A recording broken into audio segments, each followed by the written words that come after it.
సరదా సరదా ఇన్ని ట్రైనింగ్లు ఇచ్చాము. ఒక 10 మంది పిల్లలు భజనకు వచ్చారంటే అదొక సరదా, బారకాసుకు వచ్చారంటే అదొక సరదా. నేను అడుగుతాను పిల్లలు ఏమన్నా బారకాసు చెప్తాను పిల్లలు. అలాగే గ్రూపులోని ఈరోజు మన మందిరంలో సత్యసాయి రామకృష్ణ రాసం కోరుతున్నాం.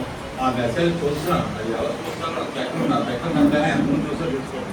250 మంది కూర్చున్నవాడు కూర్చున్నవాడు ఎవరు ఉండడు, ఎవరో అందరూ చూస్తారు. టైమింగ్ డేట్ సైతం నాకు తెలుస్తుంది, ఎవరు ఎన్ని గంటలకు ఏ టైం చూసారో నాకు చూస్తారు. నాకు ఆశ రావద్దు, ఎవరెవరు చూసారో నీలంగమ్మ చూడలేదేమో, రాజీ చూడలేదేమో, మన చంద్రక్క చూడలేదేమో ఇలా అనిపిస్తుంది.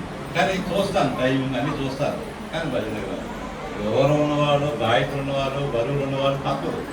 దగ్గర ఉన్న వాళ్ళైనా అప్పుడప్పుడైనా కనిపిస్తే, మొహాలు చూపిస్తే సాయిరామ్ అంటే మేము సాయిరామ్ అంటాం. పట్టలు చెట్టలు ధరించడం ఏం కనిపెట్టేవారు ప్రసాదంతో కేజీ బూందీ బట్ట, కేజీ లాడు బట్ట నేను చెప్పాం.